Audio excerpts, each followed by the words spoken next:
जगदीश त्रिवेदी के बिल्कुल नए वीडियोस के लिए सर्च करें Jagdish Trivedi official YouTube channel. Search करें, लाइक करें, फॉरवर्ड करें और हाँ, सब्सक्राइब करना ना भूलें। Jagdish Trivedi official channel. પૂજ્ય બાપુ,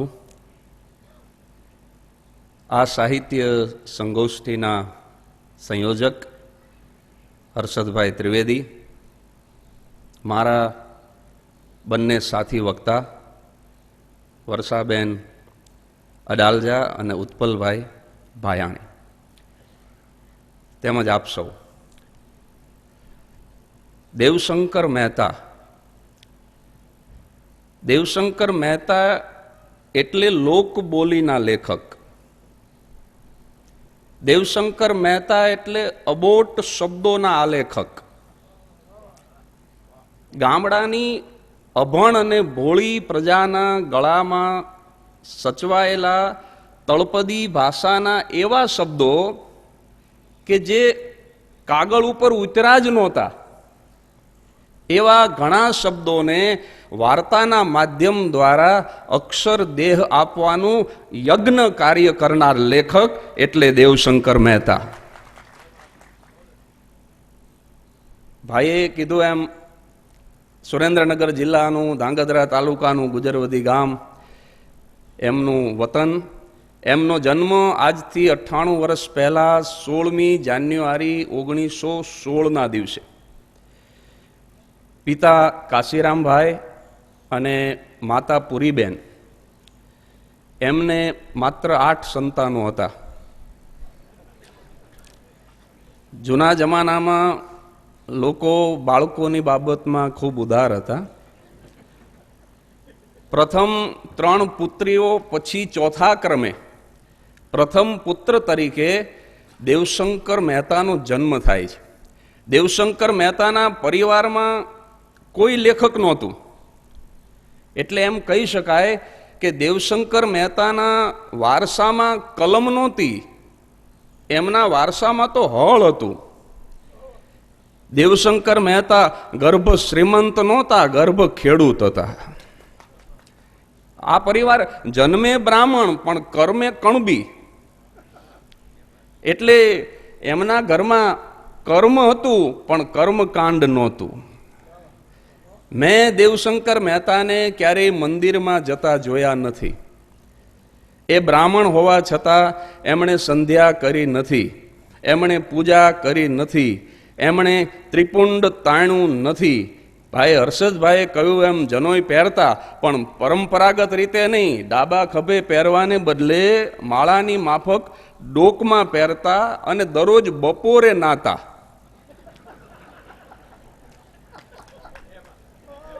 આ લક્ષણો ઉપરથી એવો અર્થ ન કરશો કે દેવશંકર મહેતા નાસ્તિક હતા. નહીં, એ સંપૂર્ણ આસ્તિક હતા. કારણ દેવશંકર મહેતાના આંગણે આવેલો અતિથિ એ ટાણે આવ્યો હોય કે કટાણે આવ્યો હોય, એને ક્યારેય રોટલો ખવડાવ્યા વગર જવા દીધો નથી. મેં મારા મોટી બાને રાત્રે ઊંઘમાંથી જાગી અને મહેમાનના રોટલા ઘડતા મારી હગી આંખે જોયા છે. દેવશંકર મહેતા જમવા બેસે ને એટલે માણાને ચોરે જોવા મોકલતા કે આપણા ગામમાં કોઈ અતિથિ આવ્યો છે.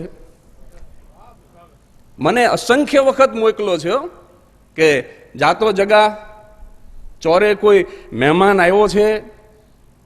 દેવશંકર મહેતાએ આજીવન એક જ ધર્મ પાળ્યો અને આશરાનો ધર્મ.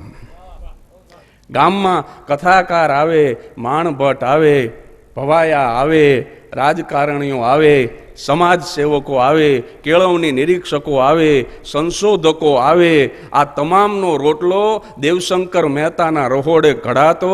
કારણ કે દેવશંકર મહેતા લેખક પછી હતા, એ પહેલા ગુજરવદી ગામના મુખી હતા. એને મુખી પણ ભોગ્યું છે. એમના માટે પ્રથમ નંબરે સમાજ સેવા હતી અને બીજા નંબરે સાહિત્ય સેવા હતી. સમાજ સેવા પહેલા. દેવશંકર મહેતાએ જેટલી ગામની ચિંતા કરી છે ને, એટલી એમણે પરિવારની ચિંતા પણ નથી કરી. હું તમને પ્રમાણ આપું. 30મી ઓક્ટોબર 1984 બપોરે 1:25 સમય દેવશંકર મહેતાનું અવસાન થાય છે. એમને 4 સંતાનો, 3 દીકરીઓ અને 1 દીકરો. દેવશંકર મહેતાએ મરતા પહેલા એક પણ સંતાનને બોલાવીને એમ નહોતું કીધું કે હું જતો રહું ને તો તમારી માનું ધ્યાન રાખજો. પણ મૃત્યુના બરાબર 24 કલાક પહેલા 29મી ઓક્ટોબરની બપોરે ગુજરવદીના 5 આગેવાનોને બોલાવીને કીધું તું કે હું જતો રહું ને તો તમે ગામનું ધ્યાન રાખજો. એટલે પોતાના પરિવાર કરતાં પણ વધારે ગામ સાથે નિસ્બત રાખીને અને પોતાના સ્વજનો કરતાં પણ સમાજ સાથે વધારે તાલુકાત રાખીને જીવી ગયેલો લોકલેખક એટલે દેવશંકર મહેતા. પિત્તળે એક દિવસ સોનાને કીધું કે મને તારામાં ભેળવી દે, તારું વજન વધી જશે. અને ત્યારે સોનાએ એક જ વાક્યમાં જવાબ આપ્યો હતો કે એમ કરવાથી મારું વજન વધે પણ મારા કેરેટ ઘટે એ મને હરગીજ મંજૂર નથી. આ વાત શું કામ કરું છું કે ગુજરાતી નવલકથા સાહિત્યની અંદર દેવશંકર મહેતાનું વજન વધારે હતું કે ઓછું હતું એ નક્કી કરવાનું કામ તો વડીલોનું છે, વિદ્વાનોનું છે, વિવેચકોનું છે. પણ મને એક સ્વજન તરીકે એક વાતની ખાસ ખબર છે કે માણસ તરીકે એ 100 ટચનું સોનું હતા.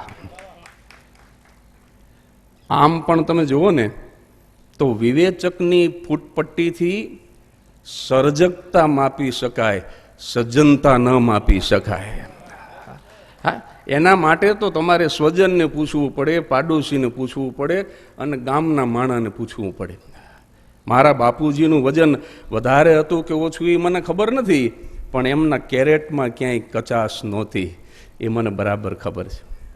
આ એક પ્રાથમિક પરિચય એમના માણસ તરીકેના જીવનનો.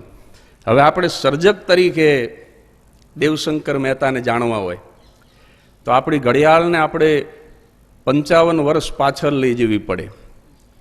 1959માં દેવશંકર મહેતા એક નવલકથા આપે છે, ધરતીની આરતી. અને એની પ્રસ્તાવના દેવશંકર મહેતાને લેખક તરીકે સમજવામાં ખૂબ ઉપયોગી છે. એમાંથી હું 2 પેરેગ્રાફ લાવ્યો છું. પ્રસ્તાવના તો લાંબી છે.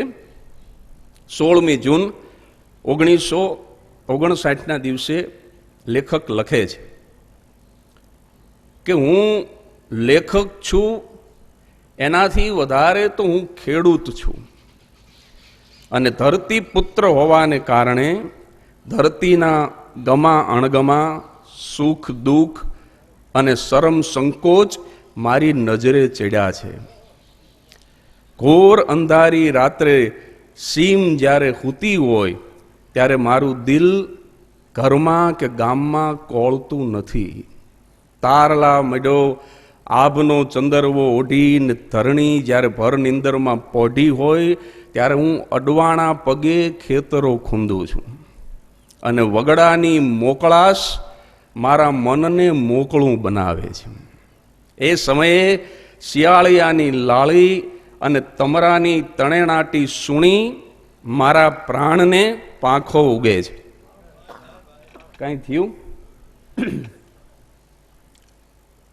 એ સમયે શિયાળિયાની લાળી અને તમરાની તણેણાટી સૂણી મારા પ્રાણને પાંખો ઉગે છે. કોઈ જનેતા પોતાના ધાવણા છોરુને છાતીએ વળગાડે ત્યારે આપે એવો જ આવકાર માં ધરતીએ મને આપ્યો છે. અને એ સમયે જો સાચી તરસથી કાન માંડો તો ધરતીની ધીર ગંભીર અને મરમ ભરેલી વાણી સાંભળવા મળે છે. ધરતીનો ખોળો ખૂંદવો અને એનું ગાણું સાંભળવું એ મનખા દેહનો અમૂલક લાવો છે.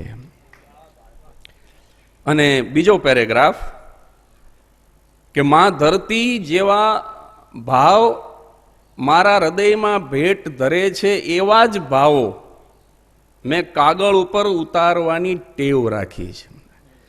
મેં તો ધરતીની વાચાને કાગળ ઉપર વણવા કાજે જ વાર્તાનો આશરો લીધો છે. પોઢી પરણેતરના ઠાવકા હેત સમા મારા પાત્રો, મને મારી આજુબાજુ જીવાતા જીવનમાંથી જ જડી રહે છે. કોઈ સમર્થ લેખકની એક પણ કિતાબ મેં વાંચી નથી. હું આંખ ઉગાડું છું અને મારી નજર સામે જીવાતા જીવનની કિંમતી કિતાબો ઉગાડી પડેલી ભાળું છું. મેં બોલાતી લોક બોલીમાં મારી કલમને જબોળી છે. તળપદા શબ્દોનો મને હથવારો હાંપડ્યો છે. વણ વપરાયેલા અને અણલખાયેલા જોરાતા શબ્દોની સબર છાબ માં ગુર્જરીના ચરણે ધરવાની મને અબળખાત છે. દેવશંકર મહેતા. દેવશંકર મહેતા એમ કહેતા કે આ ધરતી નિર્જીવ નથી, આ જીવતી છે. અને એના માટે એ દલીલ કરતા કે જે રીતે માતા જીવતી હોય તો જ એમાંથી બાળક પ્રસવી શકે, આ ધરતી જો જીવતી ન હોય ને તો એમાંથી જીવ નીકળે જ નહીં. આ એમની દલીલ, આ મને કહેતા. અને આજે 2 પેરેગ્રાફ હું તમારા માટે લાવ્યો છું, એમાંથી ને ગાળી ચાળી અને 2 જ વાક્ય તરફ મારે આ સભાનું ધ્યાન દોરવું છે. 2 જ વાક્ય. વાક્ય પહેલું કે કોઈ સમર્થ લેખકની એક પણ કિતાબ મેં વાંચી નથી. એનો સીધો અર્થ એવો થઈ શકે કે દેવશંકર મહેતાએ પોતાની જાતને સમર્થ માની જ નથી. પણ એમના સમયમાં સમર્થ લેખકો હતા, 1-2 નહીં. એમના સમયમાં 1 ડઝન જેટલા સમર્થ નવલકથાકારો દેવશંકર મહેતાના સમકાલીન હતા. હું તમને નામ આપું: કનૈયાલાલ મુનશી, રવ દેસાઈ, ધૂમકેતુ, પિતાંબર પટેલ, પન્નાલાલ પટેલ, ઈશ્વર પેટલીકર, ઝવેરચંદ મેઘાણી, મનુભાઈ પંચોળી, ચુનીલાલ વર્ધમાન શાહ, ગુણવંતરાય આચાર્ય, જય ભિક્ષુ અને ચુનીલાલ મળિયા. આમાં કોઈ રહી જતું હોય તો મને માફ કરજો, પણ દેવશંકર મહેતાનો સમય 1916 થી 1984, આ 68 વર્ષના સમયગાળા દરમિયાન મેં જે નામ આપ્યા એ તમામ નવલકથાકારોનો જે તે સમયે દબદબો હતો. તો મારે તો એટલું જ કહેવું છે કે 1 ડઝન સમર્થ નવલકથાકારોના સમયમાં ગુજરવદી જેવા ગામડામાં રહીને ખેતી કરતા કરતા, ગામનું મુખીપણું કરતા કરતા માત્ર 7 ધોરણ ભણેલા દેવશંકર મહેતાએ 63 નવલકથાઓ અને 96 નવલિકાઓનું સર્જન કર્યું. આ વિપુલ સર્જન કહી શકાય. હું તમને આંકડાકીય માહિતી આપું. 63 નવલકથાઓમાં એમણે 27 નવલકથાઓ સામાજિક લખી, 25 નવલકથાઓ એમણે ઐતિહાસિક લખી અને 11 નવલકથાઓ એમણે દરિયાઈ નવલકથાઓ લખી. અને આ 63 નવલકથાઓમાં 3 નવલકથાઓ 3 ભાગમાં, પારસમણી, ભસ્મ કંકણ અને દરિયા અને ખોળે. અને બાકીની 60 નવલકથાઓમાંથી 9 નવલકથાઓ 2 ભાગમાં લખી છે. મીઠી વીરડી, ગોરાદે ગુર્જરી, એળે ગયો અવતાર, જીઓ જીઓ જળ જોધારણ, જોગમાયાનો અવતાર, પુણ્ય પ્રકોપ, સપ્ત સિંધુને તીરે, મહેરામણનો મોભી અને રંગ છે રત્નાકર. તો તમે પુસ્તકોની સંખ્યા ગણો તો 63 નવલકથાઓ, પણ પુસ્તકો 78. અને દેવશંકર મહેતાના પુસ્તકો જેણે વાંચ્યા છે ને જોયા છે ને ખબર છે 350 પાનાથી નાનું એકય ન હોય.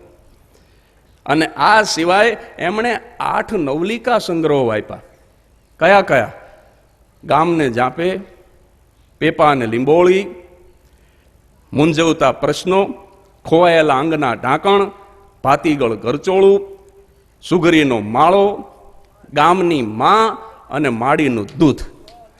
તો આ 8 સંગ્રહોની મળીને 96 નવલિકાઓ એટલે દેવશંકર મહેતાનું સમગ્ર સાહિત્ય એટલે 78 પુસ્તકોમાં રહેલી 63 નવલકથાઓ અને 8 પુસ્તકોમાં રહેલી 96 નવલિકાઓ, જીવા 68 વર્ષ અને પુસ્તકોની સંખ્યા 86. આ પહેલી વાત. હવે વાક્ય બીજું.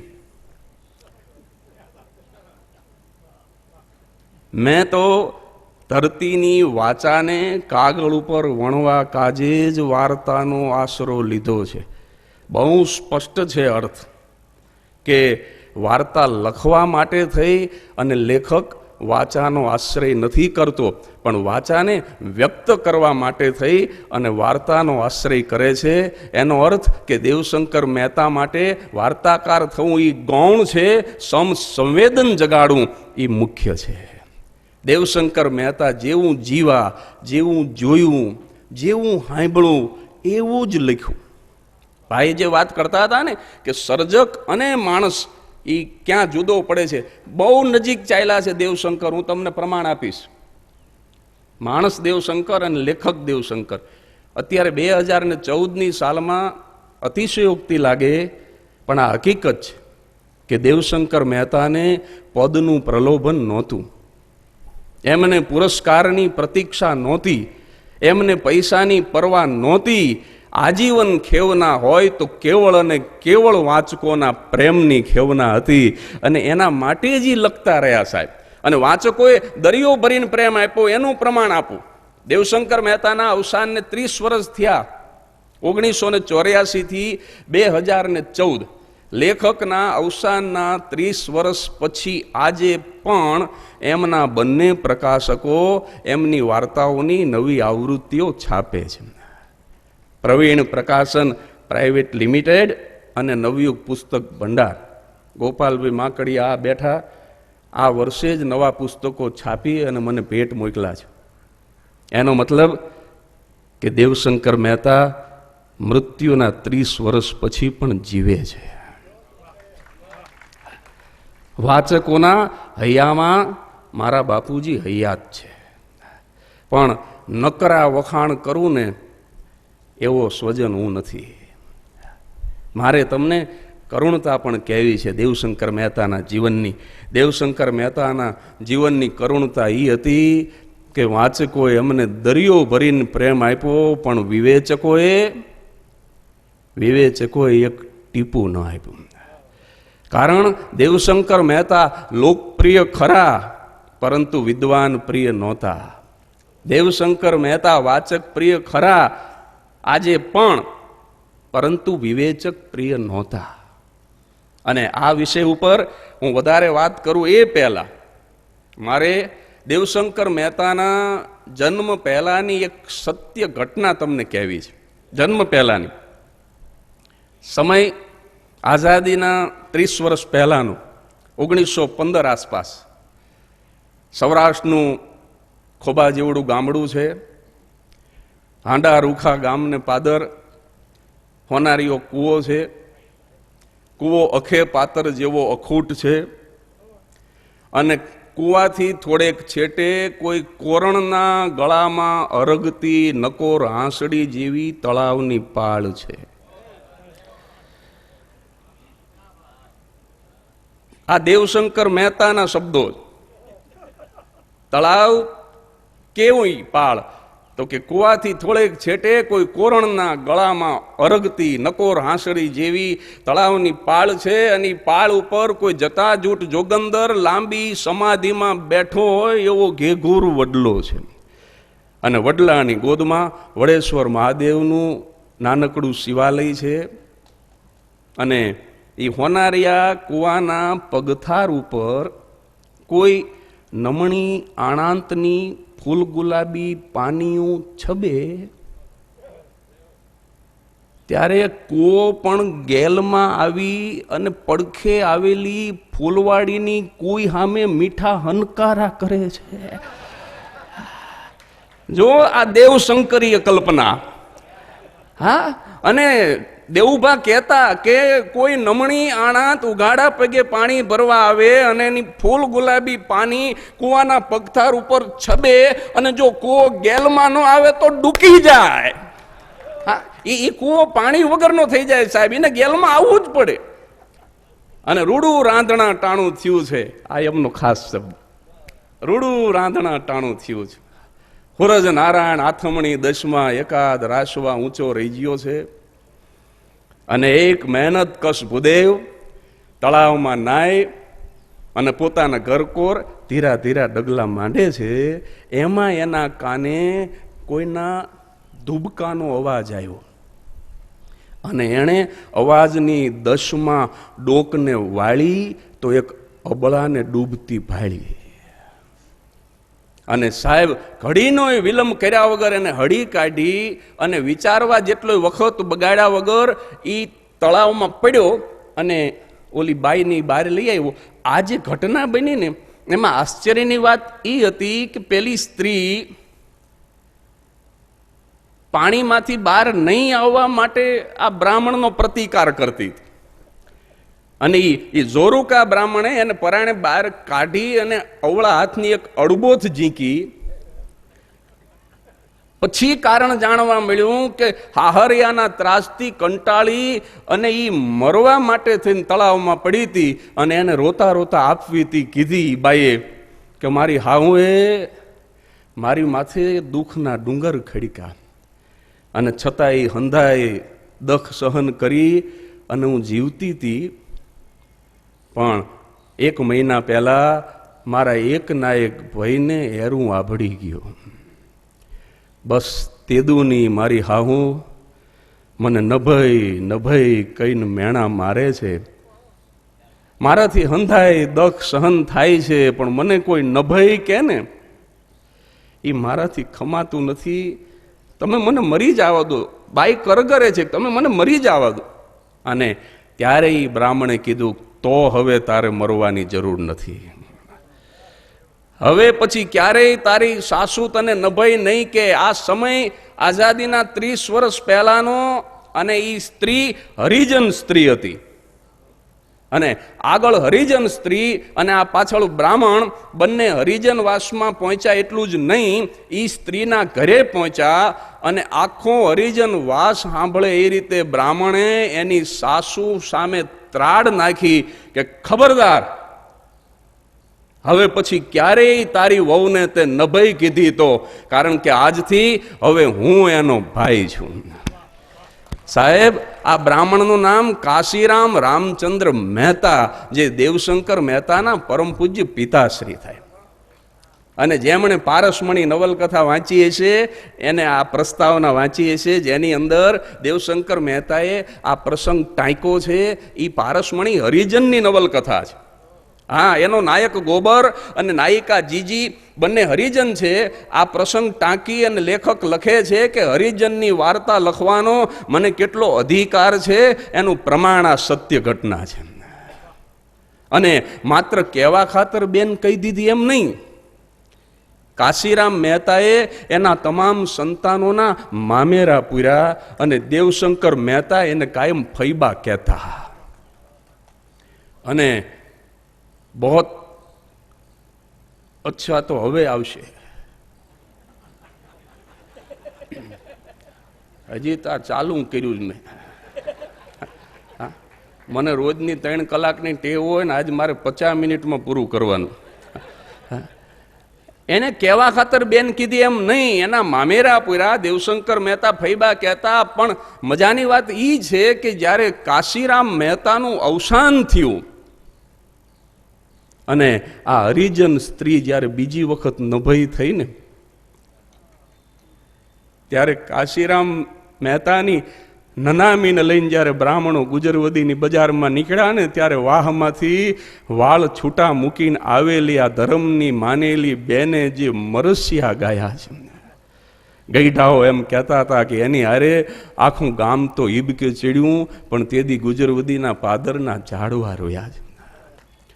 અને દેવશંકર મહેતાએ ક્યારેય નહીં લખેલી એક ઘટના આની સાથે જોડવી છે મારે. આ ઘટના બની એના 60 વર્ષ પછી એક બીજી સત્ય ઘટના બને છે. 1975 2 ઓક્ટોબર ગાંધી જયંતિના દિવસે પિતાએ વારસામાં આપેલી સદભાવનાને દેવશંકર મહેતા ચરિતાર્થ કરે છે. 1975ની 2 ઓક્ટોબરે ગુજરવદી ગામના મુખીની હેસિયતથી, લેખક નહીં, મુખીની હેસિયતથી દેવશંકર મહેતા ગુજરવદીના હરિજનોને રામજી મંદિરના ચોરા ઉપર ચડાવે છે.